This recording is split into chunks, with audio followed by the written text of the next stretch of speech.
Hi friends, అందరికీ నమస్తే. Welcome back to wisdom share 1969 cooking videos. ఈరోజు మనము రాయలసీమ స్పెషల్ అయిన ఉగ్గాని బజ్జీని తయారు చేసుకునే విధానాన్ని చూద్దాము.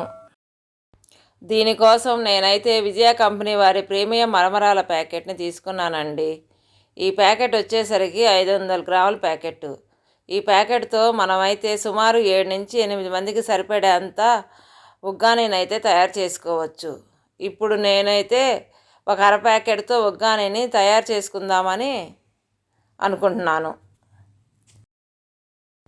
కాబట్టి ఒక చాట తీసుకొని దీంట్లోకి ముందుగా పావు ప్యాకెట్ మరమరాలను పోసుకొని, ఇప్పుడు ఈ మరమరాల్లో ఏదైనా నల్లగా ఉన్న మరమరాలు కానీ, మట్టి పెళ్ళలు కానీ, వడ్ల పొట్టు లాంటివి ఇలాంటివన్నీ కూడా తీసేసుకొని, ఇప్పుడు ఈ మరమరాల మొత్తాన్ని కూడా ఒక బేషన్లోకి పోసుకొని, మరలా చాట్లో ఇంకో పావు ప్యాకెట్ మరమరాలను కూడా పోసుకొని ఇదే విధముగా చెరుక్కుంటూ శుభ్రం చేసుకోవాలి. చూశారు కదండి, మనం తీసుకున్న అర ప్యాకెట్ మరమరాలకి 1 స్పూన్ అంత మరమరాలు కూడా వేస్ట్ అవ్వలేదు.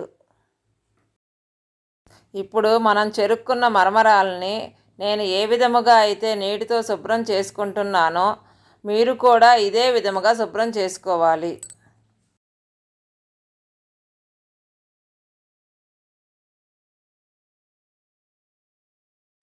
ఇప్పుడు ఈ శుభ్రం చేసుకున్న మరమరాల్లోకి 1 స్పూనున్నర ఉప్పు వేసుకొని బాగా కలిపి పక్కన పెట్టుకోవాలి.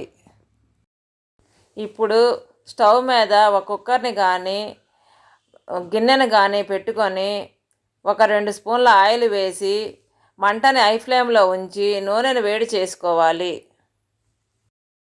నూనె వేడెక్కిన తరువాత మంటని లో ఫ్లేమ్లోకి మార్చుకొని దీంట్లోకి 1 స్పూను పచ్చిపప్పు, 1 స్పూను పోపు దినుసులు, ఒక కట్ చేసిన ఎండుమిర్చి,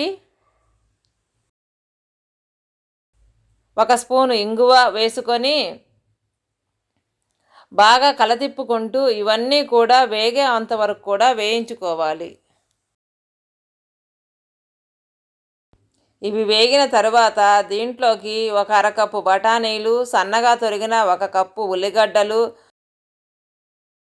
సన్నగా తొరిగిన ఒక 7-8 పచ్చిమిరపకాయలు, సన్నగా తొరిగిన 2 టమాటా ముక్కలు, అలాగే సన్నగా తొరిగిన చిన్న అల్లం ముక్క వేసుకొని ఇవన్నీ కూడా బాగా కలదిప్పుకొని మూత పెట్టి మగ్గించుకోవాలి.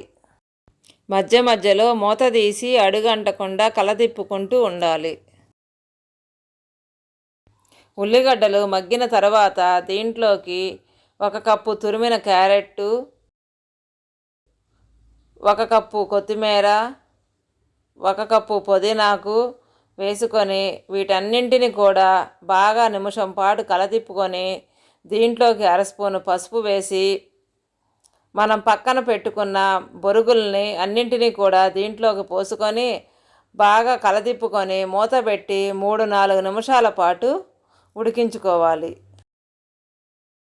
3 నిమిషాల తర్వాత మూత తీసి మరమరాల మొత్తాన్ని కూడా బాగా కలదిప్పుకొని ఒకవేళ ఉగ్గాని ఉడికితే స్టవ్ ఆపేసి పక్కన పెట్టుకోవాలి.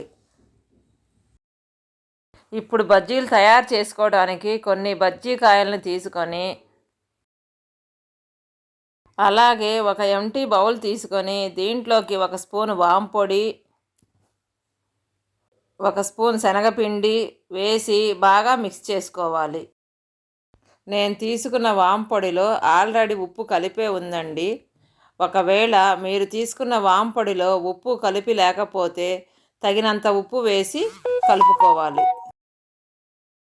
ఇప్పుడు నేను ఏ విధముగా అయితే ఒక్కొక్క బజ్జీ కాయని తీసుకొని మధ్యలో ఘాటు పెట్టి దీంట్లో ఉన్న విత్తనాలన్నింటిని కూడా తీసేసి మనం తయారు చేసుకున్న వామ్ మిశ్రమాన్ని పెడుతున్నాను. మీరు కూడా ఇదే విధముగా అన్ని బజ్జీ మిరపకాయల్లో ఘాటు పెట్టి వామ్ మిశ్రమాన్ని పెట్టుకోవాలి. ఆ తరువాత ఒక ఎంటీ బౌల్ తీసుకొని దీంట్లోకి 2 కప్పుల శనగపిండిని పోసుకొని చిటికెడు బేకింగ్ సోడా, 1/2 స్పూన్ ఉప్పు, 1/2 స్పూన్ కారం, 1 స్పూన్ ఆయిలు, ఒక 2 స్పూన్లు బియ్యపిండి వేసుకొని బాగా కలుపుకొని కొంచెం కొంచెం వాటర్ పోసుకుంటూ నేను పిండిని ఏ విధమైన కన్సిస్టెన్సీతో కలుపుకుంటున్నానో మీరు కూడా ఇదే విధముగా కలుపుకోవాలి. ఇప్పుడు కొంచెం పిండిని ఒక గ్లాస్లోకి తీసుకొని పక్కన పెట్టుకుందాము. తరువాత స్టవ్ మీద ఒక కళాయి పెట్టుకొని డీప్ ఫ్రైకి సరిపడే అంత ఆయిల్ వేసుకొని మంటని హై ఫ్లేమ్లో ఉంచి నూనెను వేడి చేసుకోవాలి. ఒకసారి నూనె అంతా వేడెక్కిన తరువాత మంటని లో ఫ్లేమ్లోకి మార్చుకొని మనం కట్ చేసి పెట్టుకొని ఉన్న బజ్జీ కాయల్ని గ్లాసులో ఉన్న శనగపిండిలో ముంచి నేను ఏ విధముగా అయితే బజ్జీని నూనెలో వేసుకుంటున్నానో మీరు కూడా ఇదే విధముగా అన్ని బజ్జీ కాయల్ని శనగపిండిలో ముంచి నూనెలో వేసి గోల్డ్ కలర్ వచ్చే అంతవరకు కూడా ఉడికించుకోవాలి. చూశారు కదండి బజ్జీలు ఎంత బాగా ఉడికిపోయాయో. వీటన్నింటినీ కూడా తీసి ఆయిల్ పొయ్యే అంతవరకు కూడా పక్కన పెట్టుకోవాలి. ఇప్పుడు మనం ముందుగానే తయారు చేసుకున్న ఉగ్గానీలోకి ఒక అరచిప్ప నిమ్మబద్ద రసాన్ని పిండుకొని బాగా కలదిప్పుకొని కొంచెం ప్లేట్లోకి తీసుకొని మనం తయారు చేసుకున్న బజ్జీని కొరుక్కుంటూ తింటే చాలా బాగుంటుంది. అంతే అండి, ఉగ్గాని బజ్జీ తయారైపోయింది. Thank you for watching. మీకు మా వీడియో నచ్చినట్టయితే please like, share, subscribe and click the bell icon.